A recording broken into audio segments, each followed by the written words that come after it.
Sim, Cris, só para aproveitando que tem muitas pessoas que não estão no curso, eventualmente hoje, já são convidados de outras áreas, só para falar que aqui está começando o curso avançado de oftalmologia integrativa, só repetindo, são aulas às quartas-feiras à noite, todas as quartas-feiras até o comecinho de dezembro. Então, quem não está inscrito, é só contactar a Secretaria do CEL, a secretaria, Unifesp, que é cel@unifesp.br, pedir a inscrição, que é gratuita também, e quem tiver 3/4 das presenças ganha o certificado do curso avançado. E quem não é ainda, que não está com a gente, é um prazer que vocês estejam aqui também, que a gente vai avançando com temas um pouco diferentes do convencional, né, Cris? É então, isso aí. Vontade. Olha, então eu vou dar início à nossa palestra, à nossa conversa, e eu vou reforçar o meu agradecimento infinito aí para o professor Sérgio Ferraz.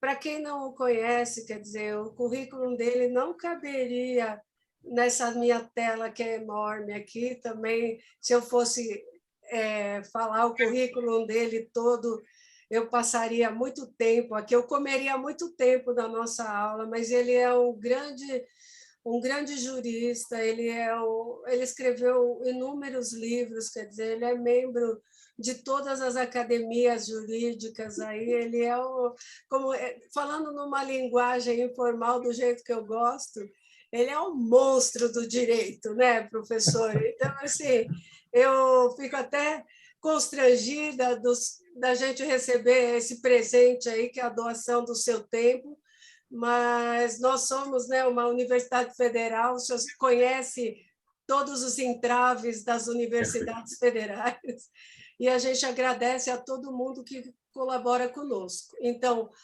como eu costumo dizer, agora o show é seu. Muito obrigada. Caríssima professora Cristina e caríssimo Renato, para mim uma honra. Nós, advogados, somos um pouco formais no estilo de apresentação, então eu preciso dizer que eu estou muito honrado com esse convite. Trata-se de um curso de relevância, de vulto e de perfil muito elevado, trata-se de um curso avançado, e algum dia vou colocar no meu currículo que já dei aula no curso avançado de oftalmologia integrativa, se não estou enganado, o que é uma coisa impressionante, realmente, até um pouco amedrontadora, mas, de qualquer sorte, eu sinto, porque a doutora Cristina já me disse isso, que o que existe é o propósito maior, exatamente integrar vários campos do conhecimento. E essa integração de vários campos do conhecimento era extremamente útil, seja para quem fala como convidado, como eu aqui, hoje sou um convidado de carona numa faculdade de medicina, de ramos da medicina, não é verdade? E, de toda sorte, eu estou aqui muito mais, eu confesso isso, muito mais para aprender. Doutora Cristina e doutor Renato, minha experiência muito larga, muitos anos, muitas décadas de magistério, seja até magistério na linha do antigo curso secundário, que hoje em dia eu não sei como se chama mais, até o curso universitário, eu sempre aprendi muito mais na preparação de aulas e nos diálogos trazidos pelas perguntas dos alunos do que realmente por pesquisas muito focadas, muito concentradas, etc. Porque a vivacidade, né, o espírito participativo, e aí vem a integração, o espírito participativo dos alunos, ele é, na verdade, um alerta para ângulos que a gente muitas vezes não viu, ou passou por cima, ou não viu bem, ou não quis ver, e a pergunta nos chama, de repente, para o campo do debate, e isso é extremamente interessante. Meu propósito, em face do convite extremamente honroso que me foi feito, é de traçar uma moldura jurídica do que está realmente a balizar essa questão da incidência da nova lei sobre a divulgação de informações pessoais e como isso reflete no campo do exercício da medicina.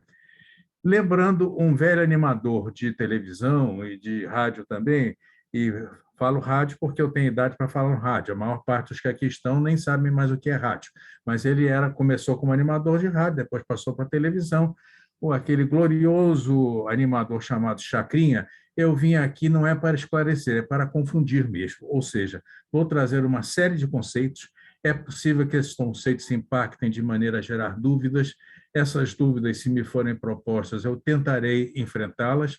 Só posso fazer uma promessa: tentar não entediá-los, ou seja, falar um tempo razoável que não seja cansativo para vocês, que não acabe também com a minha voz, e, de toda maneira, depois, numa sessão, digamos, de uns 30 minutos de apresentação, expor-me as perguntas que queiram fazer com a seguinte promessa. Eu fiz a promessa de tentar não ser entediante, mas não posso prometer que vou responder as perguntas, porque, às vezes, até eu terei que pensar, repensar e deixar até para uma oportuna ocasião futura apresentar algum tipo de pergunta, dependendo da dificuldade ou da amplitude que a pergunta revele ter num certo momento. O ponto de partida de tudo isso que eu vou falar com vocês é a Constituição. Eu tenho um especial afeto pela Constituição na medida em que colaborei muito na feitura dessa Constituição. Essa Constituição, que data de 1988, ela vem logo depois de 2 décadas, digamos assim, de ditadura militar. E mesmo é bom que se diga que eu, como tenho uma certa idade já, eu não conheci só essa ditadura militar. Eu conheci o finalzinho da ditadura Vargas, depois houve um interlúdio democrático no país, sobretudo com a Constituição de 46. Quando chega em 64, abate-se sobre o Brasil uma ditadura militar e nós só saímos dessa ditadura em 1987/88, vindo em 88 à tona a Constituição de 88. Então, quero dizer a vocês que uma Constituição não é só um texto que diga como o Estado funciona, como os compartimentos do Estado se relacionam, se interrelacionam, nem tampouco como os indivíduos, os cidadãos se põem em face do Estado, o que eles podem pedir, o que eles podem exigir, o que eles podem controlar. Tudo isso é verdade, a Constituição faz. Mas a Constituição ela é, sobretudo, um código de valores. A Constituição elege determinados valores, e esses valores vão marcando a nossa vida e são eles que balizam realmente todos os nossos relacionamentos. No campo da matemática, é preciso reconhecer, estamos realmente em face de uma ambiência de conceitos mais ou menos exatos, não é? Nas ciências físicas, também, até um certo ponto, pode-se falar que estamos em face de uma ciência exata. Se caminhamos para ciências biológicas, por exemplo, a medicina, dentro de qualquer de seus ramos, por exemplo, a oftalmologia, a probabilidade do equívoco, a probabilidade da inovação, do novo, daquilo que nós não conhecemos, do desconhecido, ou até mesmo do incognoscível, já aumenta um pouco. No campo do direito, nós lidamos realmente, não só no direito, mas das ciências sociais como um todo, nós lidamos realmente com a incerteza. A incerteza é o grande ângulo, é o grande módulo, é a grande moldura onde se estratifica a conduta e a vida do advogado. Por isso, tal como vocês, médicos, nós não podemos prometer resultados ao cliente ou ao paciente, nós podemos prometer empenho, não é verdade? Então, por daí se dizer que são ciências de meios e não de resultados. Mas mesmo nessas ciências de resultados, como é o caso, por exemplo, da matemática, nós sabemos que no campo da matemática pura, que no campo da teoria dos grandes números, né, a ciência já não é tão exata assim. No campo das ciências físicas, a explicação do universo nas suas macrodimensões também está realmente totalmente entronada numa série de conceitos desconhecidos ou possivelmente atacáveis. No campo do direito, apenas a incerteza é predominante. E é exatamente por quê? Porque lidamos com a conduta humana. A conduta humana é absolutamente imprevisível. O direito, o direito é uma ciência de conhecimento e de possível harmonização de todas as condutas humanas, para evitar, para o bem da vida social, para evitar conflitos, para evitar litígios, para dirimir conflitos, para dirimir litígios. Então, o direito lida com valores extremamente mutáveis e, em razão disso, uma Constituição é um documento que deve ser redigido em linguagem simples ao alcance de todos, mas, indiscutivelmente, ela baliza uma série de atuações, de versões, de compreensões que muitas vezes não são pacíficas. E isso é, na verdade, o que molda a existência do direito. Daí eu dizer que, além das relações entre as estruturas estatais e das relações entre os cidadãos e o Estado, a Constituição tem que ter um campo de valoração, valores públicos. E esses valores públicos, no que interessa especificamente ao tópico da nossa conversa de hoje, eles estão postos em vários preceitos da nossa Constituição, mas lembro apenas de 2 que bastariam. O primeiro, logo no artigo 3º, no inciso 1, avisa-se que se deseja construir uma sociedade, entre outras coisas, uma sociedade solidária. Então, a solidariedade é um dos valores fundamentais da estrutura jurídica do país. No artigo 5º, sobretudo no inciso 10 do artigo 5º, afirma-se que há garantia da inviolabilidade da intimidade, da privacidade, dos valores individuais, dos conceitos pessoais. Estamos num campo em que realmente se consagra o indivíduo como um vetor de irradiação de um direito absoluto, em princípio, ao menos, não há direitos absolutos, há deveres absolutos, mas um direito absoluto, em princípio, a ter a sua intimidade e a sua privacidade respeitadas. Em geral, essas grandes valorações que a Constituição de 88, inovando em relação àquela desde a primeira de 1824, o que a Constituição de 88 trouxe foi um elenco distribuído em vários artigos, concentrado em alguns, mas distribuído em vários artigos, de valores de vida. Eu agora acabei de ressaltar 2, a intimidade individual, a privacidade individual, a privacidade pessoal e a solidariedade. Mas são vários outros. O artigo 37, por exemplo, tem todos os valores básicos que a administração pública deve observar. Enfim, eles estão disseminados por todo o texto constitucional.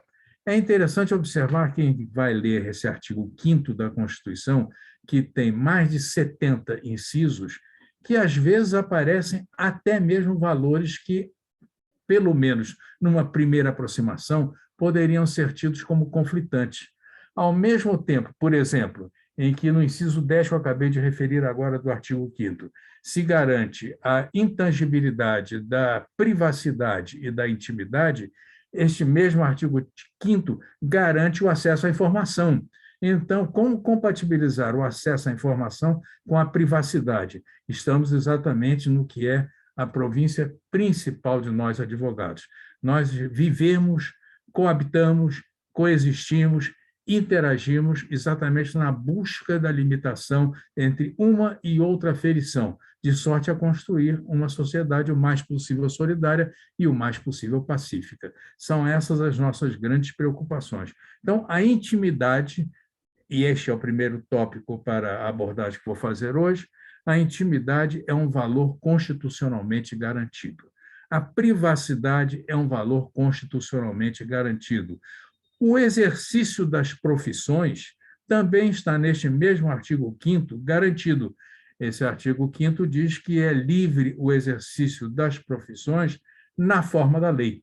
Daí porque várias leis cuidam de várias profissões. A profissão médica é alvo de toda uma normatividade específica, a profissão do advogado tem toda uma atividade também devidamente regrada em várias leis, e, de toda maneira, é preciso fazer a harmonização de tudo isso a fim de que não haja entrechoques ou que os entrechoques sejam inteligentemente superados. Um dos esforços primários, é preciso que se diga também, e isso eu prometo que já estou abandonando esse campo inicial, é preciso que se diga que o nosso ordenamento jurídico e a nossa cultura jurídica, mais do que o ordenamento, ele está vinculado historicamente à construção do jurismo no antigo Império Romano.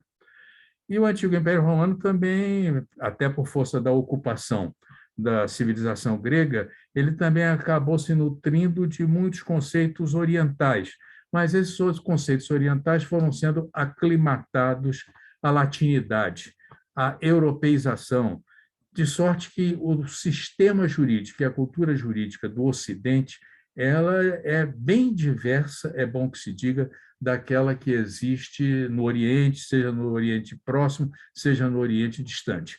E, por isso, alguns valores que nós cultivamos não são necessariamente vistos até mesmo como valores. É preciso que se diga isso. Recentemente, vocês devem ter visto naquele apagar da ocupação do Afeganistão pelos Estados Unidos, na primeira entrevista coletiva, até agora única, se não me engano, e pelo menos historicamente é a única, não sei se houve uma depois dessa, digamos, aquele extrato dominante do Talibã afirmar em relação às mulheres que estava garantido o exercício das profissões das mulheres dentro dos preceitos islâmicos. Isso significa que a religião tem uma inserção muitíssimo grande no direito islâmico, e essa inserção, por seu turno, gera padrões culturais também diversificados. Então, o que eu vou dizer aqui vale para o mundo ocidental, dentro de uma tradição cultural ocidental, a qual, inclusive, custamos a chegar. Digo desde já que alguns dos valores constitucionais referidos ainda há pouco por mim, e, afinal de contas, regulados na Lei Geral de Proteção de Dados Pessoais, eles, durante muito tempo, eles vicejaram, eles cresceram, afirmaram-se e cresceram dentro do campo da ética. No direito romano, fazia-se um conceito muito interessante. Fazia-se o desenho de dois círculos que não se enfronhavam inteiramente. Um era o círculo da ética, o outro era o círculo do direito. E havia uma pequena interpenetração nesses dois círculos, de sorte a indicar que algumas das observações de natureza ética também eram transmissíveis ao direito e vice-versa. A LGPD veio exatamente buscar montar o que durante muito tempo pertenceu ao campo da ética para o campo da legalidade. E por isso a doutora Cristina disse, logo ao início, olha, muitas vezes nós vamos ter que abandonar a ideia de recorrer aos comitês de ética e pensar nas consequências legais de nossas atitudes na revelação de certos dados pessoais. É por aí mesmo. E é aí mesmo que reside a dificuldade. E é preciso que se diga mais. Existe ainda uma bibliografia muito pequena sobre a Lei Geral de Proteção de Dados. A jurisprudência em nossos tribunais ainda é muito rarefeita, é muito rala, a lei tem muito pouco tempo de vida. Ela veio na cauda, digamos assim, de leis semelhantes que já existiam há algumas décadas na União Europeia e também nos Estados Unidos. Fizemos uma aclimatação à realidade da nossa Constituição, dessa Lei Geral de Proteção de Dados, e o que temos hoje é, na verdade, uma tentativa de colocar num padrão de obrigação legal a observância de certas regras que diziam respeito ao sigilo profissional e que até pouco tempo estavam, sobretudo, contidas nos códigos de ética de nossas profissões. Eu tive a oportunidade, por gentileza da doutora Cristina, de assistir a aula que ela deu recentemente, creio que foi na semana passada, ou no máximo há 2 semanas, exatamente sobre essa temática da inserção da LGPD na atividade médica. E tudo que ela colocou, ressalvados os elogios que ela fez a mim, que resultam exatamente da generosidade dela, mas tudo que ela ali colocou está absolutamente correto, está absolutamente afeito ao que manda a Lei Geral de Proteção de Dados, está inteiramente dentro das preocupações de nós, como consultores jurídicos, eventualmente, de alguns médicos que nos procurem. A regra fundamental, a regra de ouro é essa. Os dados pessoais, ou seja, aqueles dados que identificam a pessoa, os dados que distinguem uma pessoa da outra, são dados sensíveis. Esses dados sensíveis devem estar, de regra, extremamente protegidos no exercício de nossas profissões. Ou seja, no exercício da medicina, o médico pouco importa qual é o seu relacionamento pessoal com o paciente, ou com a família do paciente, ou com o entorno do paciente, o médico tem a obrigação do sigilo de tudo aquilo que ele venha a ter conhecimento em razão do exercício da sua profissão. Sempre houve essa obrigação. Essa obrigação estava na normatividade da profissão, particularmente no Código de Ética Médica. Mas, de toda sorte, agora temos também... Um instantinho só, que eu tenho um bilhete que eu preciso ver. Sim. Já vi. Era um lembrete da minha mulher, que eu devo tentar ater-me mais à prática do que realmente à teoria. E desculpem se até aqui realmente eu fiz algumas transposições. Mas é porque eu preciso dar essa base para entrar logo depois na prática. A nossa caríssima Cristina me disse, logo na abertura, e os nossos prontuários? E os nossos fichários? E a nossa coleção ou lançamento de dados relativos a determinadas moléstias de que tratamos? Os nossos atendimentos em hospitais ou em clínicas? Que cuidados devemos ter com relação a isso e quais seriam as consequências da não observância de cuidados em tais casos? Bem, hoje em dia, não é apenas um preceito de ética, essa salvaguarda do sigilo profissional. Hoje em dia, isso é uma obrigação legal. E, por ser uma obrigação legal, ela acarreta consequências de naturezas várias. Por ser um preceito antigamente apenas ético, ela acarretava uma série de responsabilidades, mas, sobretudo, duas avultavam de importância: a responsabilidade perante os conselhos de medicina, os comitês de ética, e a responsabilidade pelo dano causado, eventualmente, à honra ou à privacidade do paciente. Hoje, essas fórmulas continuam existindo, mas com a colocação da observância do sigilo na Lei Geral de Proteção de Dados Pessoais, sobretudo os chamados dados sensíveis, ou seja, aqueles que permitem imediatamente, quando se fala de determinada sintomatologia ou de determinados aspectos de determinado paciente, identificar de plano ou com pequeno esforço quem seja esse paciente. Hoje em dia, esses dados têm que ser guardados com extremo cuidado e com extrema cautela. Os prontuários que sempre os médicos adotaram, eu me lembro disso, aquelas fichas, né, os fichas, devo dizer até hoje que vários dos meus médicos continuam tendo seus registros escritos à mão durante a consulta. Muito bem, nada contra isso. Só que hoje em dia eles vão ter que ter muito mais cuidado do que tinham antes, porque a omissão ou o cuidado pequeno que eles têm na guarda desses dados pode levá-los a situações embaraçosas. Por outra parte, passar tudo isso para registro de natureza eletrônica é uma recomendação, sem sombra de dúvida, mas é preciso também dar a esses repositórios eletrônicos desses dados médicos uma segurança muito grande, porque sabemos que existe toda uma tribo de hackers que invadem até mesmo os computadores do Pentágono e tiram de lá segredos que se poderiam supor absolutamente impenetráveis, e não é bem assim.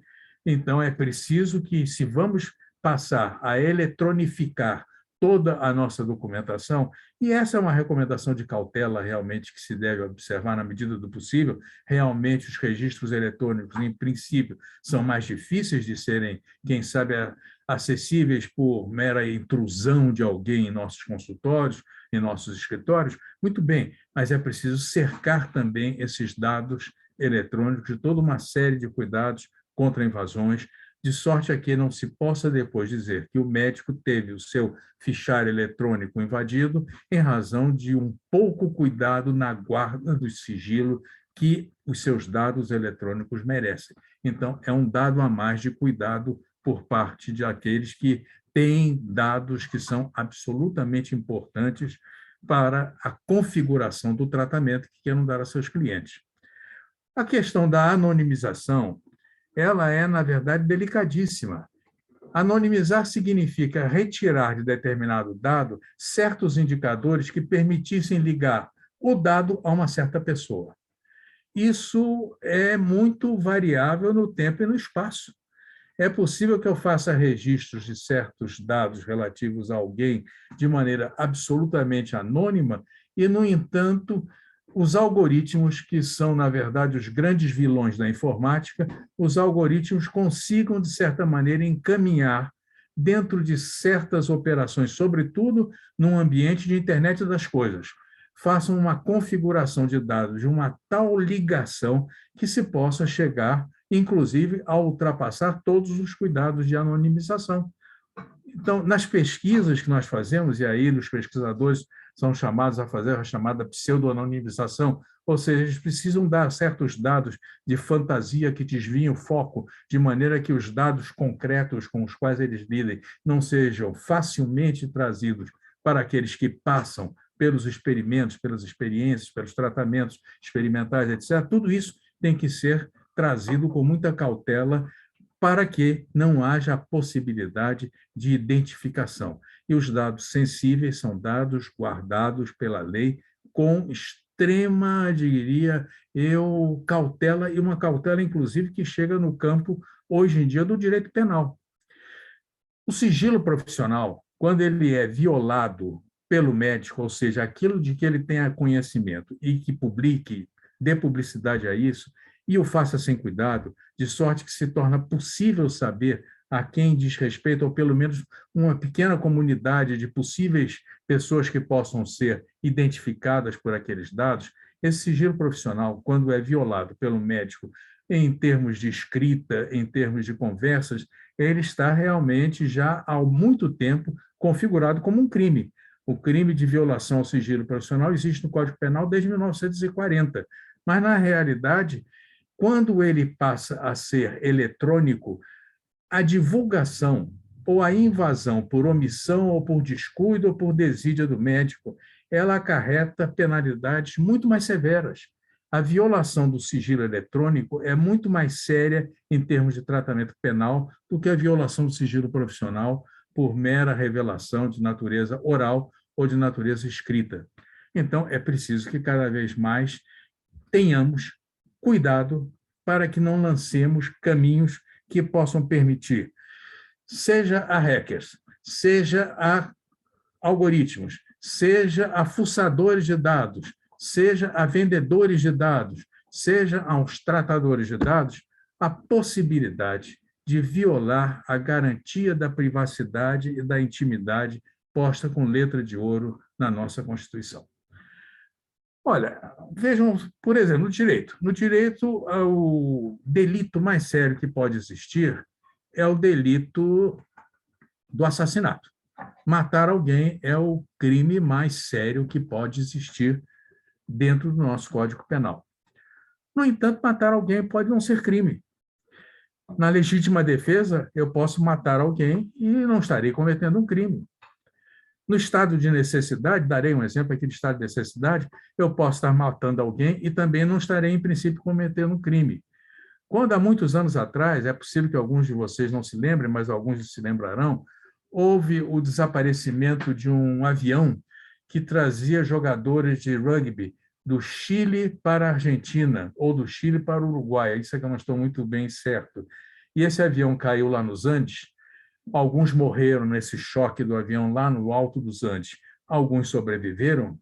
Com algum tempo dentro daquelas paragens absolutamente sem recursos para que as pessoas se alimentassem, eles passaram a comer até mesmo os cadáveres daqueles que tinham morrido no desastre. Mas, com o tempo, é preciso que se diga que alguns foram tendo doenças irreversíveis, porque eles levaram mais de um mês até serem resgatados naquelas altitudes terríveis. E, então, o que aconteceu? Aconteceu que alguns que estavam bem mais doentes do que outros tiveram a sua morte acelerada por atos daqueles que estavam em melhor estado de saúde, a fim de que fornecessem alimento que suportasse a vida daqueles que estavam em melhor condição. Nenhum desses que assim procedeu, é bom que se diga que conseguiram, de alguma forma, indicar de maneira robusta que isso foi feito quase de maneira piedosa, tendo em vista doenças irreversíveis de alguns dos seus companheiros de infortúnio. E eles conseguiram, de certa maneira, e a perícia médica também comprovou isso, que aqueles que sofreram uma aceleração da sua morte para servirem de alimento e de sobrevivência, consequentemente, para seus companheiros de viagem, não foram condenados por homicídio. Mas eles tiveram que fazer essa escolha.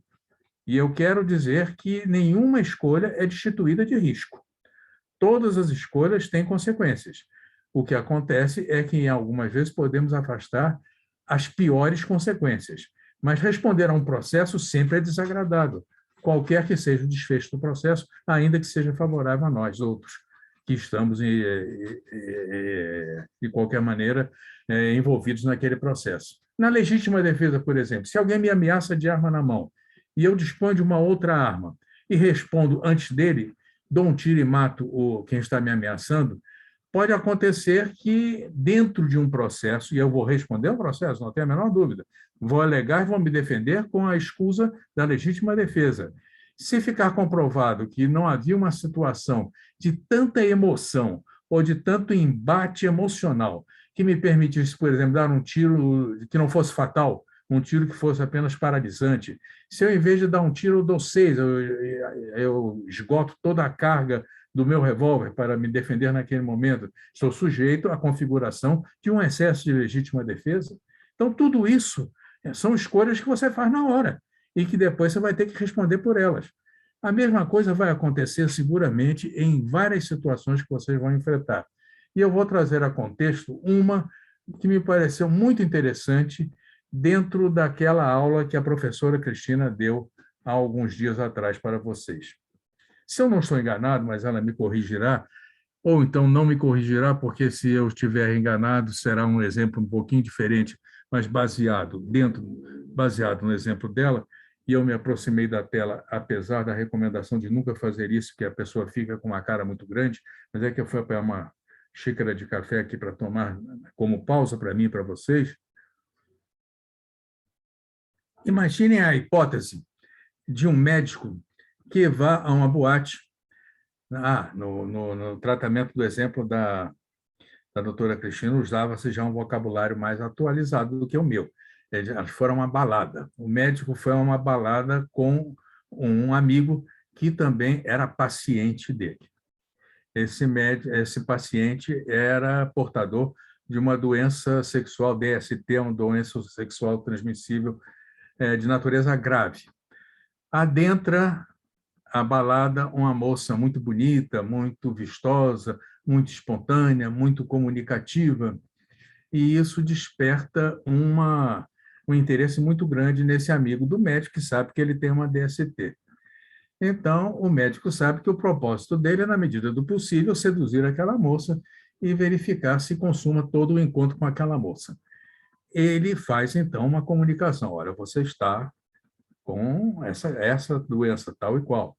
Olha lá o que você vai fazer. Então, ele usa exatamente de quê? De instrumentos de persuasão para que este portador dessa doença não dê um passo que possa ser comprometedor da outra moça que será alvo das atenções ou do cerco ou do assédio desse meu amigo que está lá na balada. E se ele não contiver êxito? E se ele, apesar de tudo, verificar que o propósito acendrado daquela figura é caminhar em frente e ir até as últimas consequências? O que faz um médico num caso desses? Um outro caso que também foi trazido nessa mesma aula, se não me engano, um médico que trata-se de um médico que tem como paciente uma pessoa portadora de AIDS e que também é médico da esposa, que é uma esposa saudável. E ele avisa ao seu cliente portador de AIDS que ele deve se abster de contato sexual com sua mulher. E ele não quer, o paciente não quer saber disso, não. Ele quer continuar uma vida normal, tal como se não fora portador disso. O que faz o médico num caso desses? Ele avisa a mulher, se ele avisar a mulher, isso pode dar até divórcio quando não der coisas piores, até pode dar até assassinato, pode dar, enfim, pode dar consequências tenebrosas, consequências de natureza trágica. Qual é o limite da atuação do médico no particular? É isto que eu quero agora focalizar, exatamente já na parte final desta minha comunicação, que vejo que já atingi 30 minutos, talvez até tenha ultrapassado um pouco, pelo que desde já peço perdão. Acho que, em primeiro lugar, cabe a atitude da persuasão. Ou seja, o médico deve abordar nitidamente aquele que é seu cliente, de quem ele sabe quais são os problemas médicos, e, por um dever constitucional de solidariedade, ele deve se esforçar para que aquela doença, que muitas vezes é letal, não seja realmente levada a uma dimensão social absolutamente fora de controle do médico. Então, a primeira atitude é realmente a tentativa de persuasão. A persuasão, ora funciona, ora não funciona. Vou dar aqui um conselho que vocês vão ouvir com todas as cautelas de estilo. Uma persuasão com um pouco de ameaça também é bom. Às vezes funciona. Ameaça de que tipo? No caso, por exemplo, do casal, de chegar para a mulher, olha, de chegar para o doente e dizer, olha, se você continuar nessa seu propósito, eu vou avisar a tua mulher. Não vai avisar nada, mas ele diz, olha, eu vou avisar a tua mulher. Um pouco de persuasão com ameaça pode ser que funcione, mas pode ser também que não funcione. Pode ser que ainda assim continue naquela obstinação aquele que não deveria como tal se comportar. E aí? Como faz o médico nesse caso? Passo para o meu caso. O caso do assaltante que está com uma faca na mão, uma arma branca. me ameaçando, olha, eu vou te esfaquear se você não passar tudo que você tem. E eu estou com um revólver no cinto. Se der um tiro, eu provavelmente der um tiro fatal nesse meliante, provavelmente eu vou ser acusado de excesso de legítima defesa. Mas pode ser que meu medo me leve a fazer isso. Ou pode ser que a própria atitude do meliante seja tão agressiva que me leve a supor que eu dificilmente terei bom êxito na simples tentativa de mostrar o revólver que está em minhas mãos para que ele se afaste e ele não me ataque. Pouco tempo atrás, inclusive, aqui mesmo, na varanda da minha casa, aqui em São Paulo, eu já de manhã cedo, ou no fim de uma madrugada para uma manhã, de repente eu ouço um bate-boca e verifico que uma pessoa está na frente de um carro esporte e atrás vem um outro carro. De repente, os dois param mais ou menos no meio da rua, um na frente do outro. Do carro esporte que estava na frente, sai uma pessoa com uma arma na mão.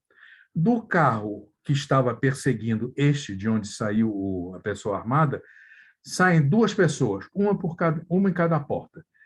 Eu não sei qual foi a discussão que eles devem ter tido, provavelmente numa balada dessas de que me falou a doutora Cristina, porque imediatamente um dos que saíram do carro perseguidor pega no meio-fio, perto do meio-fio, um enorme paralelepípedo e faz menção de atirar no carro da pessoa que estava sendo perseguida. E eu ouço nitidamente o sujeito do carro dizer, olha, se você der um passo a mais e se você não largar imediatamente essa pedra no chão, eu vou atirar em você. Bem, o que fazer? A sorte minha, eu estava assistindo isso tudo da varanda.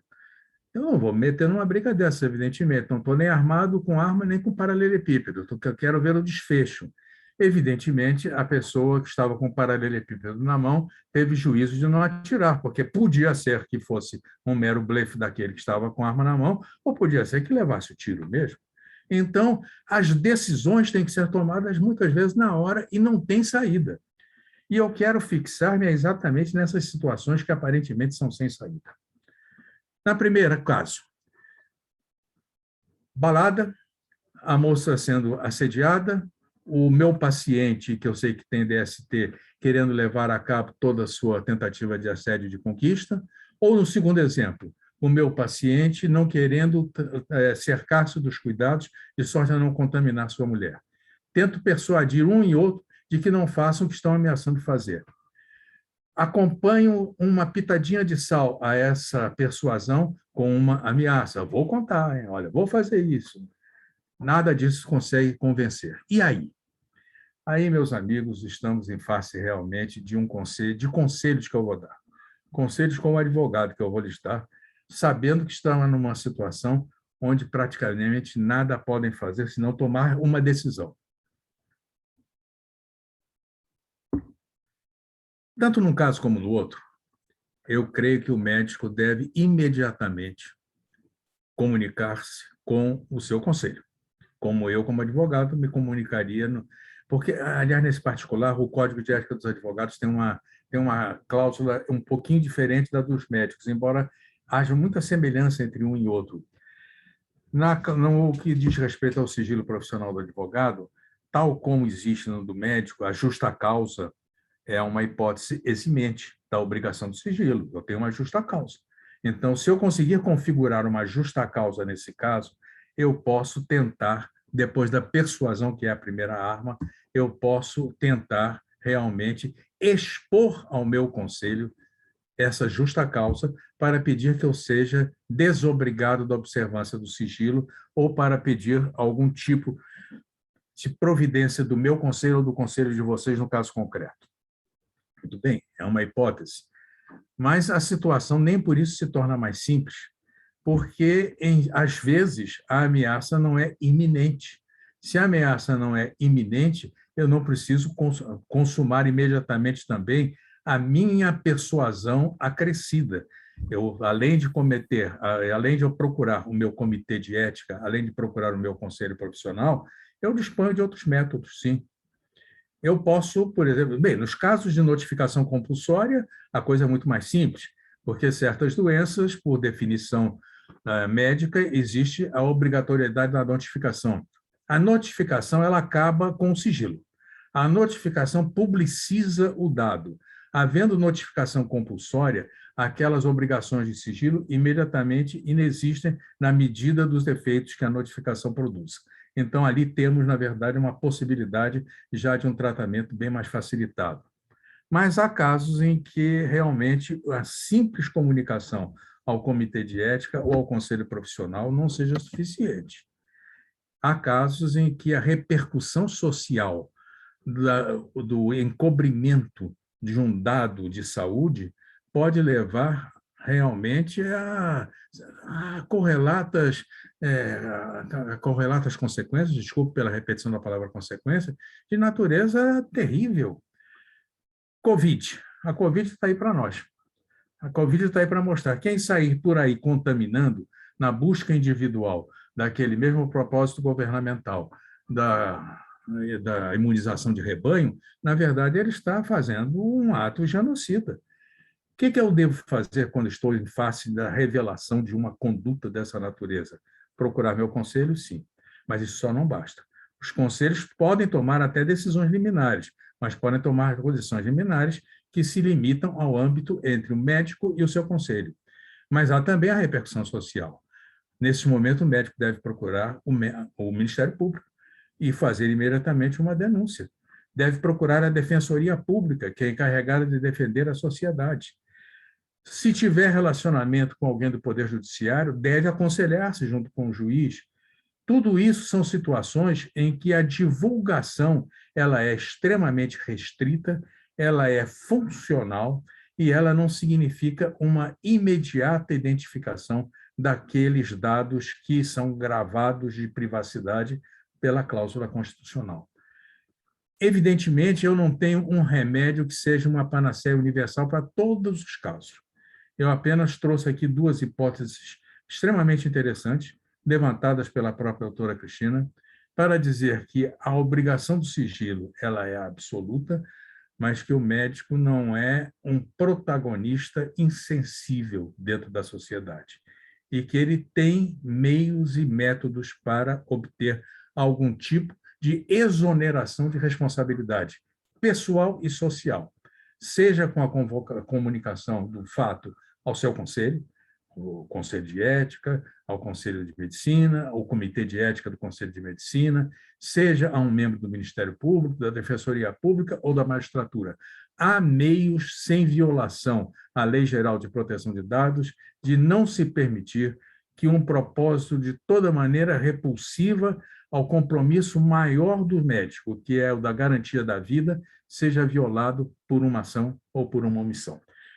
Já falei por quase 40 minutos. Peço desculpas a vocês por ter ultrapassado tanto tempo que eu queria ter me limitado a falar.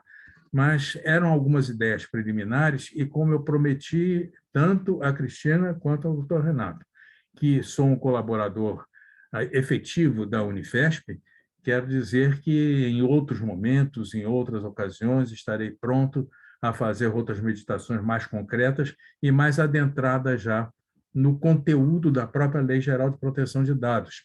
Porque esta lei, como disse a doutora Cristina com muito acerto, né? Ela é uma lei nova, é uma lei que está aí para ser desbravada. Doutora Cristina, os últimos anos têm sido terríveis para nós, advogados e professores. Tem havido uma enxurrada, realmente, de leis novas que são fundamentais. A Lei Geral de Proteção de Dados, o Marco Civil da Internet, o Marco do Saneamento Básico, a nova Lei de Licitações e Contratos, que é uma lei deste ano, é uma lei de quase 200 artigos e que ela baliza toda a contratação administrativa. São coisas... Eu mal me habituei com isso, já tomei conhecimento do Marco Legal das Barragens e hoje tomei conhecimento que já está para ser votado no Congresso Nacional, o Marco das Ferrovias. Quer dizer, são coisas que a todo dia acontecem. Então, tal como vocês que todo dia têm descobertas científicas que podem até subverter completamente o conjunto dos conhecimentos que têm, nós também estamos tendo todo dia coisas novas. O meu livro sobre a Lei Geral de Proteção de Dados, só que a doutora Cristina disse eu aproveitar para fazer um pouco de propaganda, mas não é não. Ele é um livro de iniciação. Ele não é um tratado sobre a Lei Geral de Proteção de Dados. O propósito do livro foi exatamente o de começar a criar uma cultura de proteção de dados. Então, em linguagem simples, não é um livro grosso, em linguagem simples, eu procuro examinar todos os capítulos que estão postos na lei, exatamente para que eles possam ser lidos na linguagem objetiva de quem não é necessariamente advogado, de quem não é necessariamente professor de direito, muito embora eu, às vezes, eu tenha realmente... Eu sei que eu sou uma pessoa de muita idade, e com uma pessoa de muita idade, eu sei que meu linguajar, por vezes, ele é até um pouco empolado, mas isso, meus amigos, não tenho mais como controlar nem como corrigir. Vai ser sempre assim. Eu tenho uma queridíssima amiga que é mãe de minha mais querida afilhada que eu posso imaginar, a quem eu dei um livro meu sobre o mandado de segurança, com uma dedicatória muito especial e tudo mais. Ela não é formada em direito, a formação dela é de engenharia, né? Então, ela começou a ler o livro. Eu disse, olha, não vá assim, porque, sei lá, esse troço é pesado, é desagradável, mas não passou da segunda frase, porque da segunda página, porque lá, numa certa altura de um certo parágrafo, eu dizia que eu não deveria, que os cultores do direito não deveriam ser escravos do beletrismo. Tá? Beletrismo é, na verdade, como a própria palavra está dizendo, belas letras, né? Mas beletrismo é uma palavra que ninguém usa, só mesmo pessoas antigas como eu usam. Eu procurei evitar essas palavras, essas antiqualhas nessa Lei Geral de Proteção de Dados. Mas, mesmo assim, olha, a raposa perde o pelo, mas não perde, na verdade, o vício, nem seus vícios, nem nada disso. É possível que haja muitas palavras também arrevesadas que tenham sido passadas por aí. Às vezes, minha mulher reclama também de certos termos que eu uso aqui em casa, então, desculpem-me se na leitura que fizerem do livro isso também acontecer. Ponho-me à disposição, perguntem-me o que quiserem, e eu não prometo responder tudo, porque eu não sei se sei tudo que vocês vão me perguntar. Muito obrigado, Cristina. Muito obrigado, Renato. Nossa, nós que agradecemos, né? Vou agradecer em nome de todo mundo, e eu vou confessar que eu me deliciei grandemente aí com a sua palestra. Eu fiz um ano de direito, que é uma paixão escondida que eu tenho no meu coração, né? Eu fiz um ano de direito no Mackenzie, abri mão para me dedicar integralmente à medicina, então o direito ele caminha no meu coração. Agora, com essa oportunidade aí da gente ter que caminhar um pouco mais, né, para o direito, da gente de nos prepararmos, né, para essa nova onda aí dessa LGPD. Eu agradeço, então, a sua participação. Eu que vou pedir desculpa pelo meu linguajar tão coloquial. Eu lembro, uma das coisas que me marcaram muito na minha vida foi o meu primeiro dia na faculdade de Direito, lá no Mackenzie, onde eu me sentei de qualquer jeito lá na carteira e fiquei assistindo a aula. E o professor parou a aula e falou: como é o seu nome, Cristina? A senhora está percebendo o jeito que a senhora está se comportando? Foi? A senhora vai aonde desse jeito? A senhora vai ter que ir para o fórum, a senhora vai ter que se comportar. E eu realmente, quer dizer, agora eu me lembrei de muita coisa aí com a sua fala. Muito obrigada. E de como é importante os puxões de orelha, como eles servem para a vida da gente. E, Cris, mais uma combinação nossa, que eu também entrei na São Francisco. O Renato sempre que está na minha frente, eu vou falar, viu? Um pouquinho lá também, mas... Aqui vai ser uma loucura. Olha, eu já dei aula nas duas, portanto, eu gosto muito das duas, tanto São Francisco quanto a Mackenzie. Pronto, não tem preferência. Bom, mas seguindo aqui, tem muitas perguntas, né?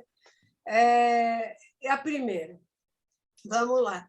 Eu uso ficha de papel. Minha secretária tem que ler a ficha para me passar, mas é ficha de papel aberta. Como fechar essa ficha? Quem controla isso? A secretária não deve ler nada? Como fazer isso? Muito bem. Olha, os dados de natureza claramente referentes à sintomatologia, em se tratando de doenças que possam provocar, e aí realmente é uma omissão da minha exposição, mas já estava na aula da professora Cristina. Dados que possam criar situações de constrangimento, de discriminação, né? De preconceito, né?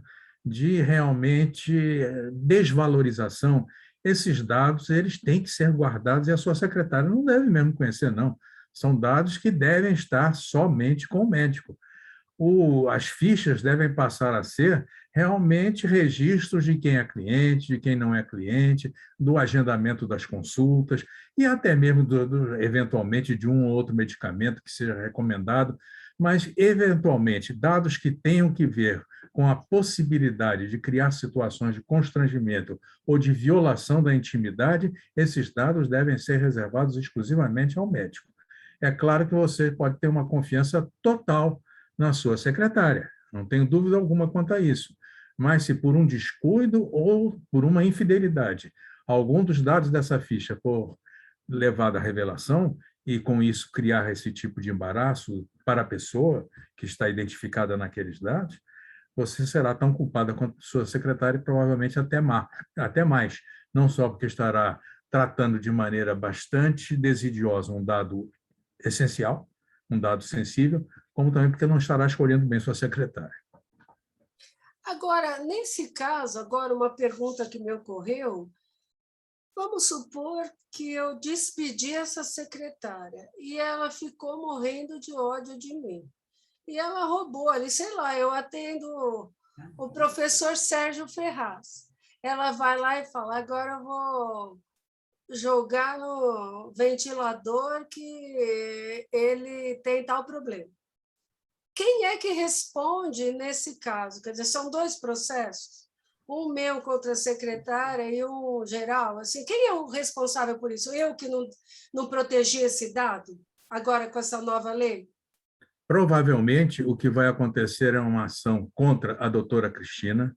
Agora, a doutora Cristina, ao se defender, irá demonstrar que tomou todos os cuidados, apenas não podia prever que um delito seria cometido. Delito é fato de terceiro. Fatos de terceiro, caso fortuito e força maior, são eximentes de responsabilidade sempre e sempre, desde o Império Romano até os nossos dias. Quer dizer, se houve realmente um roubo dessa natureza, na verdade, a responsabilidade não é sua, a não ser que, da sua parte, tenha havido uma total desídia na formulação da guarda desses dados. Ou seja, em vez de colocar num certo local, onde racionalmente as pessoas não iriam atrás, ou então teriam que arrombar sua gaveta, e aí, no que tem uma chave e ela não tem essa chave, o seu cuidado já está demonstrado, na realidade, a ação vai contra a senhora pela razão simples de que é a cabeça do consultório, mas a sua defesa será exatamente no sentido de chamar a responsabilização aquela que roubou aqueles dados e que, em instância última, será, na verdade, a condenada pelos danos causados. Provavelmente para grande desagrado da autora da ação, porque talvez ela não tenha suporte financeiro para responder por uma indenização. Mas isso aí são os acidentes da vida. E agora, seguindo nessa mesma pergunta, estão perguntando aqui, os meus dados são físicos. Essa lei é só para dados digitais? Não. Essa lei é para todos os tipos de dados. Ela tem um especial enfoque para os dados digitais. Por que eu estou dizendo isso? Porque, embora só se fale em dados digitais ao correr de toda ela, a obrigação do segredo profissional, ela existe e sempre existiu. Ela existe no Código Civil, ela existe no Código Penal, ela existe na normatividade da profissão da medicina. O que existe é um regime de penalização muito mais severo em relação aos dados digitais. Por quê? Porque essa lei pensa no futuro, pensa no amanhã. Então, ela fez questão de transformar certas penas. Por exemplo, na violação do segredo. Na violação do segredo, se essa violação do segredo ela é feita fisicamente, e não digitalmente, se o segredo está em base física e não em base digital, a pena é uma, é de detenção de não sei quanto tempo, chega no máximo a 1 ano, e uma pena de multa, uma coisa assim. Se você tem o seu arquivo digital e você foi culpado pela violação, você não teve os cuidados que deveria ter na guarda daquele segredo, a sua pena é muito maior. Pode chegar à pena de reclusão, inclusive. E dependendo da gravidade do dano ou da ambiência mais espraiada desse dano, pode chegar a uma reclusão de 1 a 4 anos. Então, na verdade, o dado digital ele tem um tratamento privilegiado na Lei Geral de Proteção de Dados, mas ela vem em reforço da obrigação de sigilo profissional, que sempre houve.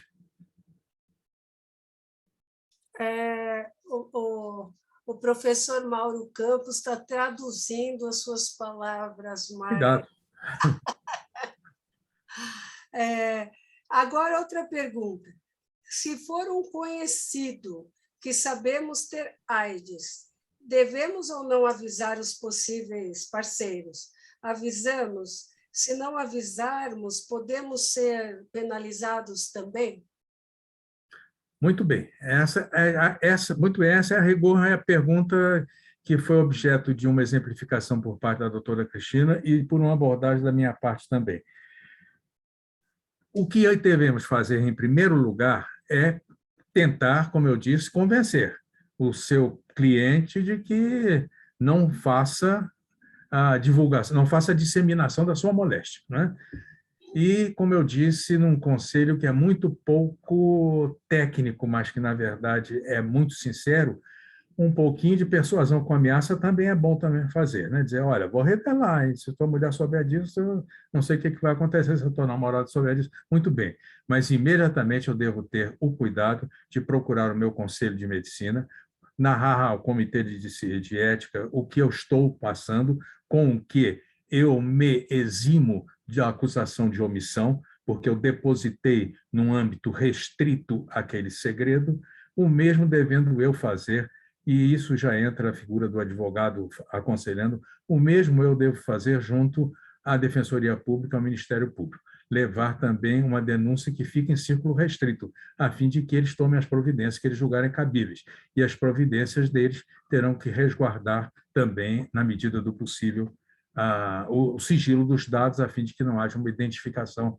automática do dado com determinada pessoa. Agora estão perguntando aqui, a lei da telemedicina, as consultas devem ser gravadas? Ótima pergunta. Essa é uma pergunta, inclusive, isso foi uma queda de braço, só a Covid resolveu isso. Olha, no mundo, não é? No mundo inteiro se praticava já a telemedicina, no mundo inteiro. Na verdade, sejamos francos, no mundo inteiro se praticava a telemedicina. No Brasil, até o advento da Covid, o Conselho Federal de Medicina proibia a teleconsulta. Então, a telemedicina era vedada. Atualmente, em razão de uma outra resolução do Conselho Federal de Medicina, ela está provisoriamente permitida. É claro que esse provisoriamente veio para ficar. Não tenho a menor dúvida de que a telemedicina, tal como a teleconsulta no direito, que também era proibido pelo nosso Conselho da Ordem dos Advogados, a realidade fala mais alto do que a normatividade.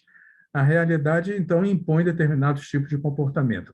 Acho de alta prudência que nas teleconsultas haja gravação, porque isso é a minha segurança em face de eventuais deformações que nem precisam ser viciosas. Alguém pode ter entendido errado o que eu disse na teleconsulta, o que eu recomendei na teleconsulta, e se eu tiver a gravação, eu tenho como comprovar realmente o que eu fiz, o que eu recomendei e o que eu adverti. Então, acho que deve haver, assim, essa telegravação.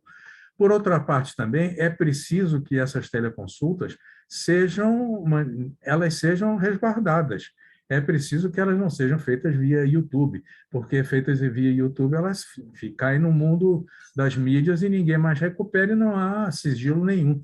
É preciso, então, que haja realmente um servidor próprio que garanta o sigilo, que, enfim, só com o consentimento ou então com a anonimização é que os dados constantes da consulta possam ser divulgados. E o paciente ele tem que autorizar a gravação. E ele Sem dúvida. gravado. Sem dúvida alguma, porque os dados não são meus, os dados são dele. Né? Quem procura o médico para a teleconsulta é o paciente. Portanto, sem o consentimento dele, eu não posso gravar. Na verdade, isso é essencial. Eu não falei no consentimento porque eu queria falar em 30 minutos, falei em 40. E o assunto é daqueles que a gente nunca consegue marcar um tempo e ficar preso àquele tempo, adstrito àquele tempo. Esta é uma realidade nova do exercício da medicina.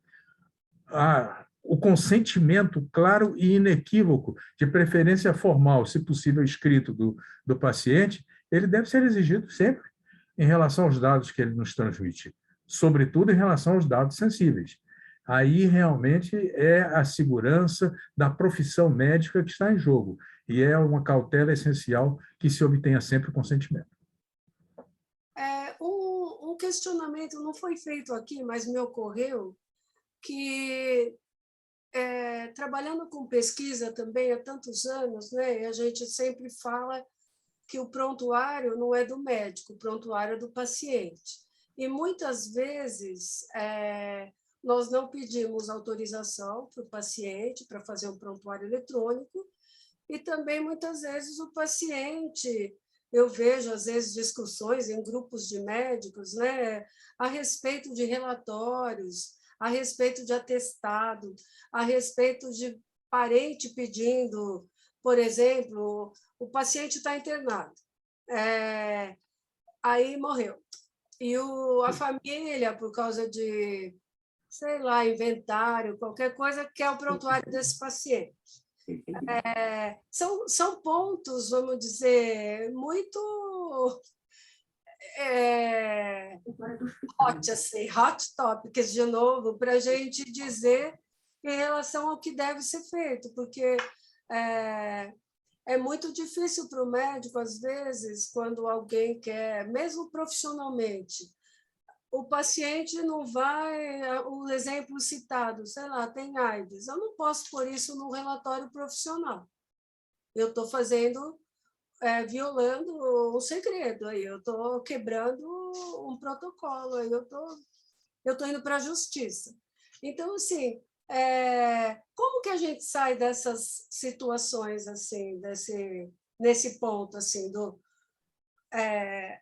desses quesitos, quando a gente é obrigado a fornecer informação ou para o próprio paciente ou para o outrem, né? Alguém que quer informação sobre aquele paciente.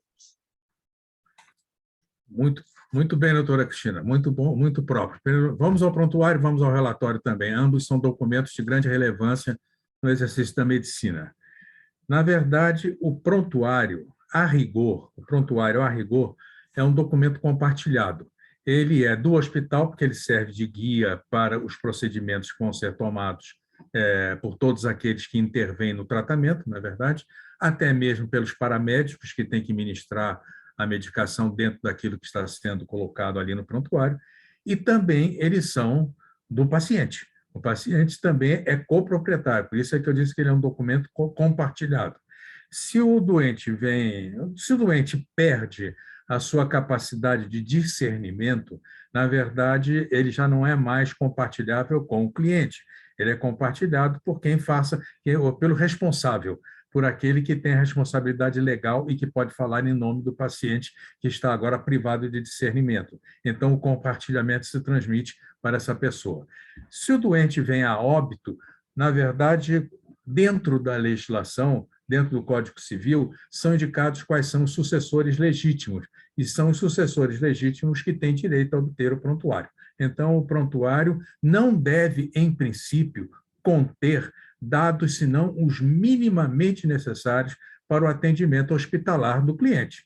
Dados que sejam sensíveis, eles devem ser alvos de relatórios que são até intercambiáveis entre os vários médicos que atendem, mas que são relatórios que devem ser resguardados com sigilo, devem ser resguardados com cautelas.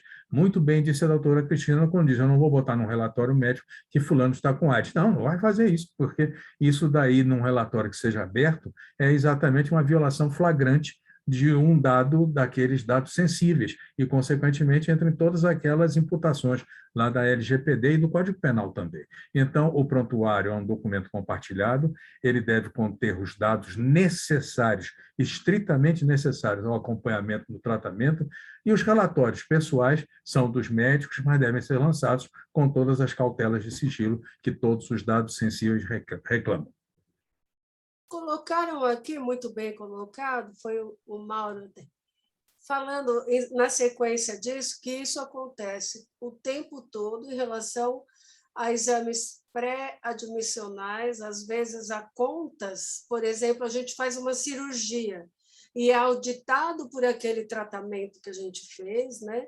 E também aqui a questão de exames genéticos. Então, por exemplo, do risco que uma pessoa tem de, no futuro, desenvolver uma doença porque foi submetida ao exame genético. Então, isso também abre uma brecha e um ponto conflitante, né? Porque é quebra de sigilo.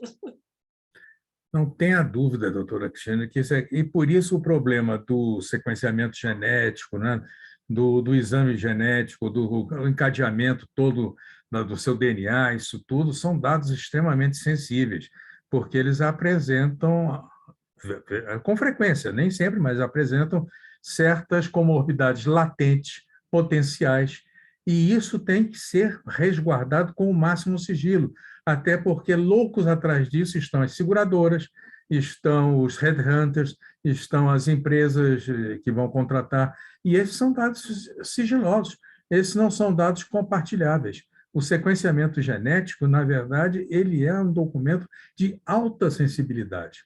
Consequentemente, ele tem que ser mantido debaixo de um manto de sigilo que só pode ser violado ou por ordem judicial ou por consentimento formal daquele a quem se refere o sequenciamento. E o que fazer quando o paciente se recusa a assinar o termo de consentimento? Muito bem. Quando o paciente não dá o seu consentimento e a veiculação... Em primeiro lugar, a gente faz um julgamento em face da falta de consentimento. Esse dado é ou não de essencial publicidade? É essencial, seja para a sociedade, seja para o hospital, seja para a companheira, seja para quem seja, o conhecimento desse dado. Se eu tiver dúvidas a respeito, eu fico quieto, eu nada faço. Se eu tiver certeza de que o conhecimento daquele dado não é essencial para esses círculos que eu tracei, também fico quieto. Mas se eu tiver realmente forte indício de que o sigilo em cima daquele dado tem consequências sociais, tem consequências que ultrapassam a pessoa do cliente, eu devo imediatamente fazer aquilo que eu sugeri na minha exposição. Comunicar o caso ao Comitê de Ética do Conselho de Medicina, procurar o Ministério Público e dizer da potencialidade, até da letalidade potencial desse dado, e também procurar a Defensoria Pública. São os conselhos que eu dou e que vão acabar, querida doutora Cristina, criando uma série de incômodos ao exercício da medicina. Isso é indiscutível.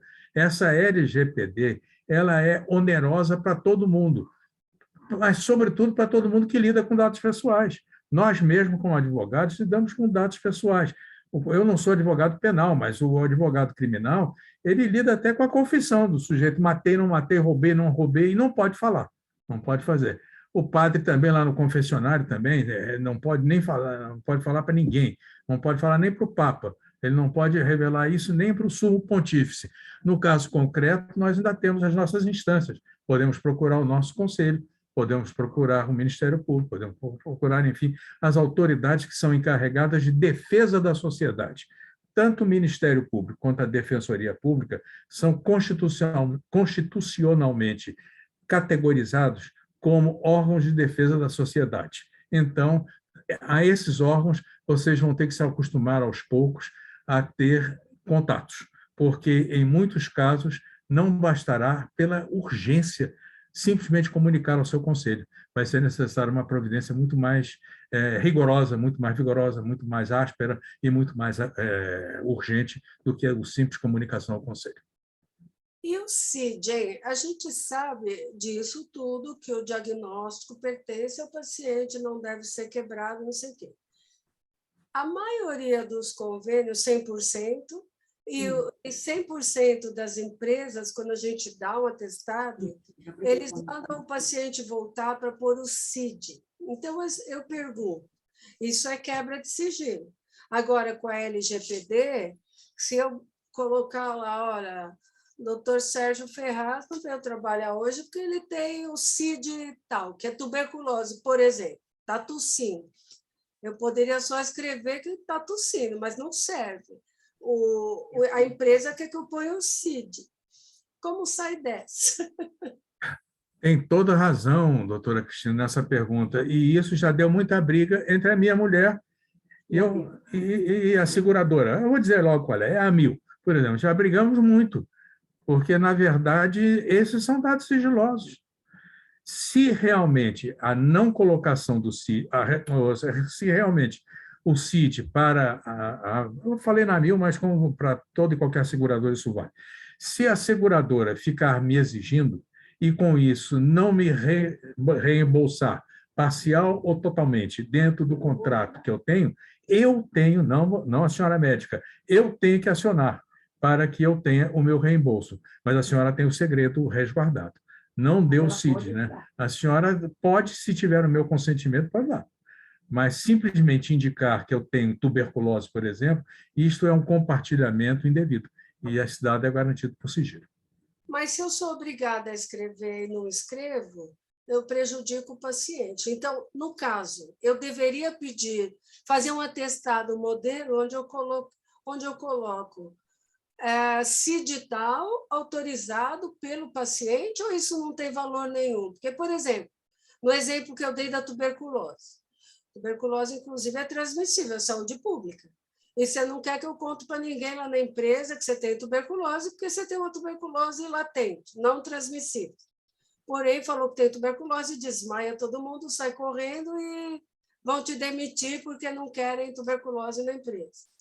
Olha que meleca, né? Assim, como é que a gente sai dessa? O atestado falando CID tal, autorizado pelo paciente, tem valor? Não.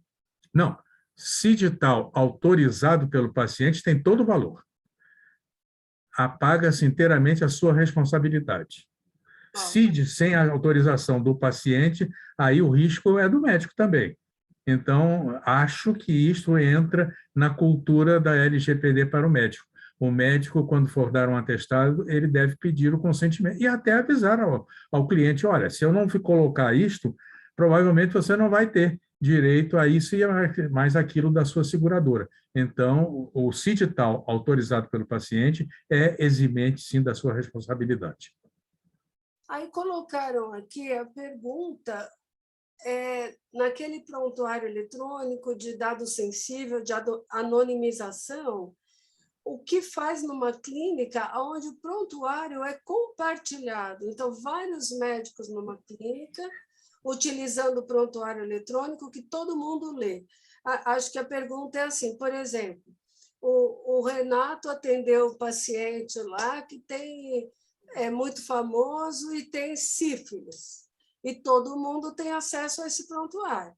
De repente, vai entrar alguém na sala dele e falar, nossa, você atendeu fulano? Atendi, e ele está com sífilis. Então, assim, é um problema. Especialmente se o indivíduo, né? Imagina, vou lá, atende a doutora Cristina Mussoli, olha, ela veio aqui, veio. Meu Deus, ela está com sífilis. Então, assim, como faz numa situação dessa? Qual que é o risco disso? O que deveria acontecer? Todo mundo tem uma senha para ninguém acessar o prontuário, mas se eu sou cardiologista, ele é oftalmologista, o outro é endócrino. Não, doutora, nesse caso, é numa clínica de oftalmologia em que vários médicos oftalmologistas têm acesso a um prontuário único eletrônico. Cada um tem sua senha para digitar os dados, mas todos têm acesso ao que o outro médico escreveu sobre o paciente. Sai dessa para nós, doutor Sérgio, por favor. Olha, bem que eu tinha avisado que algumas perguntas seriam impactantes até para mim. Essa é uma pergunta impactante e vou tentar respondê-la dentro da delicadeza do problema que se põe. Se fosse especialidade diferente, é uma O fato de ser uma clínica oftalmológica por si só não autoriza a prática de um prontuário eletrônico inteiramente aberto, porque pode haver especialidades dentro da oftalmologia também. Pode haver específico conhecimento de determinados oftalmólogos que não seja dos de outro. Eu suponho que a melhor prática, neste caso, será o prontuário conter o mínimo possível de dados sensíveis e aí, no caso que a doutora Cristina lembrou, fulano está com sífilis, por exemplo. Aí a doutora Cristina vai atendê-lo sem os cuidados próprios. Aí é preciso criar realmente, dentro da clínica, ou dentro do hospital, ou dentro de onde quer que seja, um código. Um código que signifique mais ou menos o seguinte: alerta, fale com fulano. E aí, esse fale com fulano será o médico que tem o conhecimento dessa doença e dirá, olha, você toma determinado cuidado porque tem uma determinada doença. Mas não lance no prontuário, porque o prontuário sendo acessível por qualquer um que tenha a senha, na verdade, não há resguardo nenhum do sigilo. E aí haverá grandes probabilidades de ser responsabilizado o oftalmólogo nessa clínica que a doutora Márcia figurou com muita propriedade. Gostei muito da pergunta e vou até repensá-la. A resposta que eu tenho no momento é esta, ou seja, o prontuário deve conter o mínimo possível de dados sensíveis e deve conter, de qualquer maneira, um aviso para que os médicos entre si conversem, a fim de que certas cautelas sejam tomadas no resguardo da saúde de cada um dos médicos que tenha de atender aquele paciente. Tem uma pergunta aqui. Sempre ouvi que devemos descrever no prontuário se houver algum comportamento do paciente que possa comprometer seu tratamento, por exemplo. Neste caso, estaria errado descrever por se tratar de dados sensíveis ou não configura como sensível? Quem é? A Isabela fez a pergunta, acho que ela está querendo dizer, sei lá, paciente agressivo, paciente que não colabora, é isso, Isabela? Abre o fone aí, perde a vergonha. Olá, boa noite. Aqui é a Isabela, tudo bem? É exatamente isso mesmo. Se tem algum tipo de comportamento ou paciente agressivo, ou que se recusa ao tratamento, sempre aquelas situações que a gente fica em saia justa e todo mundo fala, descreve no prontuário, porque paciente talvez que provavelmente venha aí com processo também, alguma coisa assim, e que depois você fala, não, a gente tentou de tudo, talvez o paciente que não quis, alguma coisa assim, foi nesse sentido. Tem gente, fazendo um gancho, pegando uma carona na sua pergunta, tem gente que escreve paciente chato, paciente difícil, paciente doido. Então, assim, sorrir então, acho que vai de acordo com também com esses dados, né, Isabela? Poliqueixoso. Poliqueixoso, isso me dá autoajuda. Reclama nada tá bom. A pergunta é ótima, a pergunta é muito boa. Olha, esse dado do paciente não colaborador ou do paciente agressivo, esses não são dados sensíveis. Por quê? São dados que têm que ver com o temperamento da pessoa, não é verdade? São dados descritivos do temperamento, então não são dados que identifiquem necessariamente uma pessoa. Eles são dados até de cautela, para que o atendimento e a administração da medicação, dos tratamentos, enfim, seja feita com cautelas reforçadas, já que aquele é um paciente muito complicado, na verdade. Então, é preciso realmente que se saiba. Agora, eu gostei muito quando a doutora Isabela diz paciente chato. Bem, aí, dependendo da qualificação que a gente coloque, a gente tem que pensar se isso é ou não ofensivo à honra daquele paciente. Mas isso já é um outro caminho que não tem que ver necessariamente com a LGPD, mas sim dos crimes contra a honra. Então, já é um outro campo que não interessa tanto. Então, acho que o paciente difícil, o paciente pouco colaborador, paciente agressivo, isso tudo pode constar tranquilamente do prontuário. Isso são orientações para o atendimento e, consequentemente, não são dados sensíveis. Agora estão pedindo para o senhor definir dados sensíveis. Quais seriam? Bem, os dados sensíveis são aqueles que correlacionam, pela sua simples revelação, a possível identidade de quem é portador daqueles dados. Então, se eu vou a uma clínica e tenho determinado... Uma clínica pulmonar, já que foi o exemplo dado de uma pergunta, e a doutora Cristina veiculou essa pergunta para mim. E ele é pouco colaborador. Bem, isso pode constar do prontuário, não tem problema nenhum, não é um dado sensível. Muito bem. Agora, suponhamos que ele seja uma pessoa que tenha um alto grau de contágio. A doença, o estágio da doença dele tem um alto grau de gravosidade no tempo. Não é necessariamente irreversível, mas é de gravames progressivos facilmente previsíveis.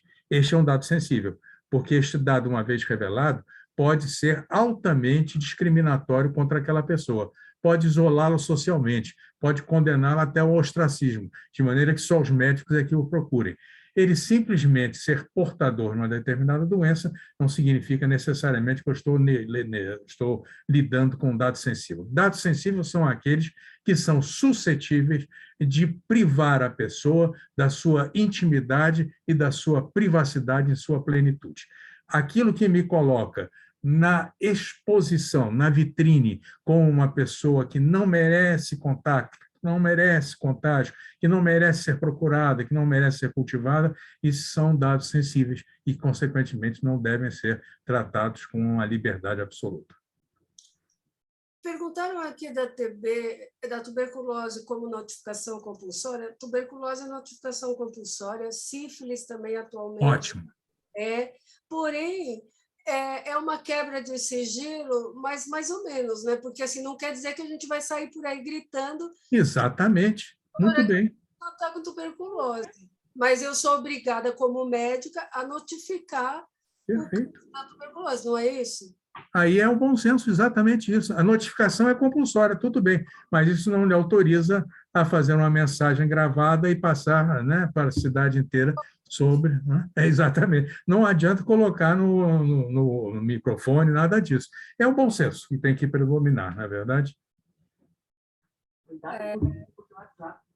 falando aqui que, em prontuários, devemos usar termos técnicos... Isso. Objetivos com muito cuidado. Isso, perfeito. É isso mesmo. É exatamente isso. Olha, hoje eu estava vendo um pouco aí da CPI da Covid e um colega de vocês, médico de um hospital famoso aqui em São Paulo, em Brasília, etc. e tal, né, deu para um dos que deveriam ser interrogados hoje um atestado médico em razão de uma afecção de urticária, né, uma coisa, um comichão na pele, né, dizendo que ele estava impossibilitado por 20 dias de qualquer comparecimento. Ora, isso, evidentemente, é um dado sensível que expõe ao ridículo. É preciso não fazer uma coisa dessas também. Todo mundo ri numa hora dessas. Um outro estava com uma dor pélvica e, portanto, não poderia, durante 20 ou 30 dias, ser convocado. Coisas assim caem no ridículo. O ridículo é uma forma de você expor também alguém ao desprezo social. E também é, portanto, um dado sensível. É preciso que os médicos, quando atestarem impedimentos de saúde, o façam na estrita limitação daquela causa e daquele tempo previsível, em comum, e não... E a doutora Cristina lembrou um caso muito interessante agora, o negócio da Covid, por exemplo, na pesquisa científica. Temos aqueles pacientes que recebem o placebo e os que recebem o princípio ativo. É claro que essa comunicação não pode ser aberta. E não pode ser aberta porque ela traz uma série de consequências individuais e sociais de monta. Então, e também quebraria os dados da anonimização. A anonimização, nesse caso concreto da experimentação de vacinas, ela é garantida exatamente pela não revelação de que parcela recebeu o placebo, de que parcela recebeu o princípio. Então, tudo isso são cuidados novos na formação de uma cultura nova da proteção de dados que nós, médicos, nós, advogados, teremos que praticar. E não só nós, eu diria que quase todos os profissionais terão praticamente de aprender alguma coisa dessa nova cultura de proteção de dados. Doutor Sérgio, e numa entrevista, quando entrevistar um médico sobre algum paciente, como é que deve se portar nesses casos? Como é que está o caso do clínico do paciente internado X, um paciente famoso? Como é que o médico tem que se portar nesses casos? Idealmente, falando. O médico com um paciente famoso, né? Com um paciente, ele, em primeiro lugar, ele deve exigir do paciente que qualquer documento que ele emita, ele, médico, emita, né? Seja feito com o consentimento dele, paciente, e nos limites do consentimento dele. E não sejam, de maneira alguma, dados em razão da fama, do conceito ou do público conhecimento que o paciente tenha. Pouco importa, inclusive, o grau de incômodo a que esse paciente esteja submetido, isso é problema dele. Dar um atestado médico para eximir alguém de comparecimento a uma comissão parlamentar de inquérito é uma coisa delicadíssima para um médico, delicadíssima.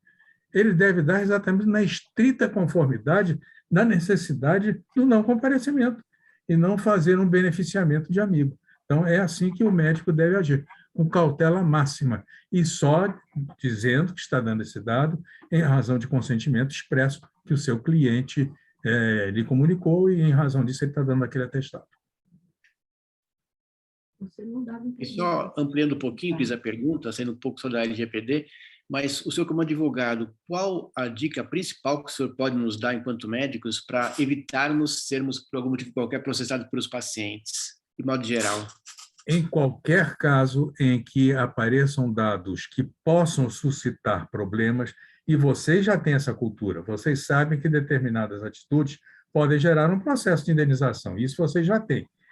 Todos conhecem casos de médicos que já tiveram aborrecimentos dessa natureza. Então, em quaisquer casos em que esse tipo de assunto apareça, compareça, ou pelo menos um ponto de interrogação acenda em sua cabeça, procure seu conselho e comunique o caso. Procure o Ministério Público, comunique o caso. Procure a Defensoria Pública, comunique o caso. É que eu nem digo em respeito à LGPD especificamente, mas como conceito geral. Onde é que o paciente mais processa o médico e qual o cuidado que ele deve ter em relação a isso? Qualquer procedimento deve ser esclarecido ao máximo ao paciente e à família.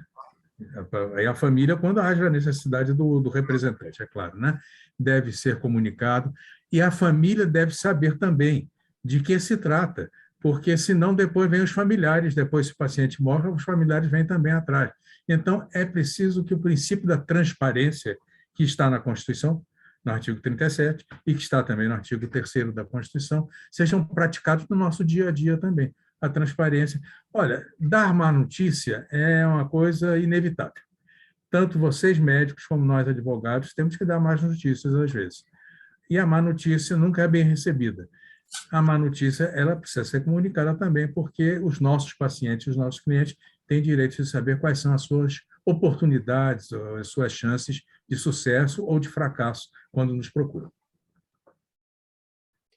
A má notícia, nesse caso, é o médico falar isso aí não é nada, não tratar corretamente o paciente, não tomar os cuidados devidos, não orientar devidamente o paciente e, de repente, ele morre ou fica muito doente. Isso pode ser configurado como uma imperícia ou uma falha ética. Como que entraria nesse caso?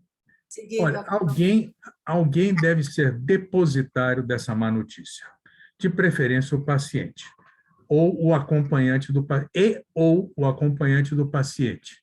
Ao caso, o meu sogro, por exemplo, entrou em hospital em razão de ter levado uma ferroada de uma lagarta, de uma lacraia, um desses bichos venenosos. E o pé inchou, e aí começam os atendimentos hospitalares. E os atendimentos hospitalares se tornam cada vez mais opacos.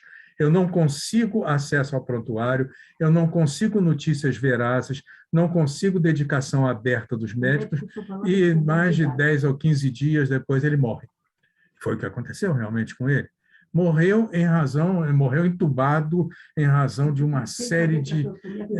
Olha, ele procurou obter aquele procedimento de respiração através da laringe, os médicos não queriam legitimar. Enfim, perdeu-se o tempo. Minha mãe também perdeu o tempo de receber alta simplesmente porque esperavam que o seguro-saúde fosse visitá-la e constatasse que ela estava recuperada da infecção estomacal que ela tinha. Ela contraiu uma infecção hospitalar e veio a óbito. Então, são coisas que ocorrem por opacidades informativas do médico, do hospital, da clínica, tudo isso acontece. Isso não pode mais acontecer. Da mesma maneira que existe o incremento à privacidade do dado, eu disse logo no começo, a mesma Constituição que garante a privacidade que garante a privacidade da intimidade, ela também garante o acesso à informação. Então, eu tenho que ter o acesso à informação. Eu, se sou acompanhante de um paciente de hospital, eu preciso que o médico me diga realmente, com veracidade, o que está acontecendo, para que não aconteça a morte, para que não aconteça a morte imprevista, como aconteceu com meu sogro e com a minha mãe. Minha mãe eu não estava nem no país, por sinal. Não consegui nem vê-la ser sepultada, porque eu estava na Alemanha, não consegui chegar em tempo. Então, são coisas tais, eu devo dizer que não entrei com ação nenhuma, nem contra o médico, nem contra o hospital, até porque ninguém ia me substituir a mãe que eu tinha perdido em razão daquele procedimento absolutamente inaceitável por parte do hospital, e nem a minha mulher entrou também em procedimento contra o hospital ou contra o médico, porque iria enfim. O fato concreto é que o máximo de privacidade há que ser resguardado compativelmente com o máximo de informação da realidade. E é difícil encontrar esse meio termo. Eu vou chamar o Mauro Campos, que é o nosso vice-chefe aqui do departamento. Ele está com uma pergunta ótima que eu vou Ótimo, então. fazer. Mauro, cadê você? Ele é uma das pessoas mais inteligentes do nosso departamento. Então, não sou, não. É um título e tanto, doutor Mauro. Você ouviu, né, professor, o título, né? Eu agradeço muito a Cris, ela é muito bondosa comigo. Professor, primeiro, parabéns e obrigado, né? A forma que o senhor fala, apesar desse letrismo que a gente não consegue acompanhar às vezes, ela tem muita ponderação, né? Muita tranquilidade, isso para nós diminui um pouco a ansiedade, né? Com esse assunto, que é um assunto bastante delicado. E se a gente for cuidadoso, econômico nas coisas que escreve no prontuário, nas coisas que fala, discreto, né? Isso daí vai garantir mais anos de exercício profissional, com certeza. As duas perguntas que eu queria fazer para o senhor é o seguinte: primeiro é a questão, quando o presidente fica doente, se o cidadão brasileiro tem direito a saber ou não. Isso foi uma discussão que houve alguns meses atrás, com a questão, o presidente às vezes é internado, o problema não é tão grave, é muito grave, isso gera alguma coisa. E o segundo é o seguinte: LGPD só serve para médico? Por que eu lhe pergunto isso? Por que um repórter ele pode revelar que o senhor está com uma doença incurável, o senhor uma pessoa pública, e eu não posso? Eu não consigo entender essa diferenciação entre eu, médico, e o repórter. Eu não vou fazer isso, mas por um engano, por uma infelicidade, sem querer eu fiz o comentário, alguém na reunião conhecia a pessoa e criou-se uma situação desconfortável. Agora, o jornalista é premiado por isso, às vezes. Tem um exemplo clássico, que foi o que aconteceu com a dona Marisa, né, do Lula, que executaram uma médica que talvez foi nem ela que divulgou a notícia, e por causa de um WhatsApp infeliz, num grupo, o assunto foi parar como notícia, assim, exemplificando o que você está falando. É por aí, né, Mauro, tua pergunta? É isso mesmo. Muito bem. Doutor Mauro, duas excelentes perguntas, e muito obrigado por fazê-las. Todo brasileiro, mas não é nem só brasileiro, todas as pessoas têm direito a saber do estado de saúde de seu presidente, porque o presidente é eleito por voto popular e, portanto, ele nos representa, e ele, em razão disso, tem também o dever de nos prestar contas. Consequentemente, todos temos direito a saber da saúde do presidente. Alguns presidentes até dão bons exemplos e comunicam a sua doença. Isso aconteceu na França com Macron, não, Macron é o atual presidente, mas com Giscard d'Estaing, aconteceu com ele comunicou qual é a doença que ele tinha. Também o presidente, o mais antigo presidente ainda vivo dos Estados Unidos, escapa-me o nome agora, Como? Carter, Jimmy Carter. O presidente Jimmy Carter também comunicou qual era a doença que ele tinha, e ele já tinha doença e ela se agravou, mas ele hoje, com mais de 90 anos, ainda está vivo com seu tumor cerebral, não sei se conseguiu extirpar, o que ele conseguiu fazer, mas, enfim, ele sempre comunicou abertamente qual era o problema de saúde que ele tinha. Não fez mais do que a sua obrigação. Os hospitais também devem emitir seus boletins diários de internação do presidente da República, porque é um direito de cada cidadão saber da evolução da saúde do seu presidente. Bem, agora vamos à segunda pergunta, que é muito mais complicada e, sem dúvida alguma, essa questão do WhatsApp, ele é um vilão, né? O WhatsApp acaba divulgando coisas que não poderiam acontecer. Mas por que que o repórter é premiado e por que que o médico não é? Certamente, doutor Mauro, e isso é uma suposição da minha parte, mas é uma suposição mais além do que suposição, é certeza. É porque ninguém quer ir atrás dos meios de comunicação, não é verdade? Um repórter da Globo não quer brigar com a Globo. Um repórter do SBT não quer brigar com a SBT, porque são meios de comunicação extremamente poderosos e que podem infernizar a nossa vida. Mas, na realidade, eles podem ser responsabilizados, sim. A LGPD não é só para médico, não é só para advogado, não é só para engenheiro, não é só para contador, é para todo mundo. Consequentemente, o repórter também não pode fazer uma divulgação dessa natureza que cause comoção, que cause um abalo emocional na nação e que, consequentemente, seja alvo de explorações totalmente descabidas e que não contribuem nada para a recuperação da doença. Então, o que devia fazer a família da doutora Marisa? Tem entrado com ação contra o veículo de comunicação. Mas se fez ou não fez, em geral não faz, porque sabem que são... Hoje em dia, fala-se muito em quarto poder, e esse quarto poder seria a imprensa. Indiscutivelmente, a imprensa tem um poder muito grande, como o Ministério Público também tem um poder muito grande, nós hoje sabemos disso. Como também existem por aí outros estamentos que têm uma força muito grande e que nem sempre estamos dispostos a desafiá-la para ver o tamanho dessa força. Mas o caso concreto é que a LGPD se dirige a todos os brasileiros.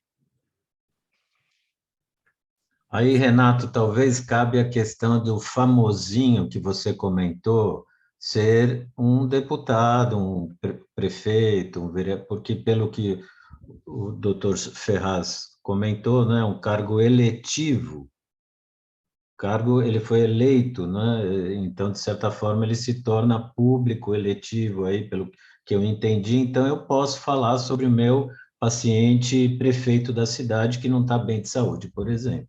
Eu entendo que dessa forma poderia, não é? É isso, né, professor? É exatamente isso, doutor Mauro. Quem quer fazer vida pública diminui o âmbito de proteção da sua privacidade. Isso até já é reconhecido pelo Supremo Tribunal Federal, né? Os homens públicos, eles têm realmente a sua esfera de proteção extremamente reduzida, na medida em que são homens públicos. Eles não podem ser homens públicos só para aquilo que lhes é vantajoso, mas também para aquilo que lhes é eventualmente oneroso.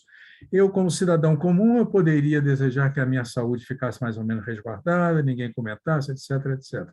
Como presidente da República, não tenho direito a isso. Como alguém eleito pelo povo para ocupar um cargo eletivo, eu não tenho direito a isso. Então, consequentemente, é preciso que cada um saiba, quando faz as suas escolhas, ou quando resolve fazer omissões de escolha, saiba que tudo na vida tem consequência. Agora, se esse político não quiser que seus dados sejam divulgados, eles não serão, ou serão mesmo assim? Não, o médico trata como uma pessoa comum. O médico deve tratá-lo como uma pessoa comum, não é verdade? Então, aplicando os mesmos cuidados, os mesmos resguardos de privacidade que observaria com todo e qualquer paciente. Se, apesar disso, por outros caminhos, isso é comunicado publicamente, aí, pelo menos, não foi o médico quem tornou isso público. Mas o médico tem, sim, a possibilidade de, em razão de cargos eletivos, dizer está sendo atendido no hospital XYZ ou na clínica YZ o deputado tal, em razão de uma moléstia que o fez recorrer aos nossos serviços. Isso não é problema. Olha, eu estou controlando as perguntas e o tempo aqui, eu estou vendo que o senhor ia falar um pouquinho, nós já estamos há 2 horas aqui, 2 deliciosas horas. Ninguém saiu da sala, acho que estão com medo de ser processado, sei lá. Não. Não tem nada nesse mundo que médico tenha mais medo do que advogado. fazendo. Mas eu vou encerrar agradecendo demais a sua presença. Eu acho que todo mundo adorou, não sei se alguém mais quer aproveitar ainda uma palhinha aí do doutor Sérgio, alguma última pergunta. Eu só estou ouvindo um monte de elogios aqui no chat. Obrigado.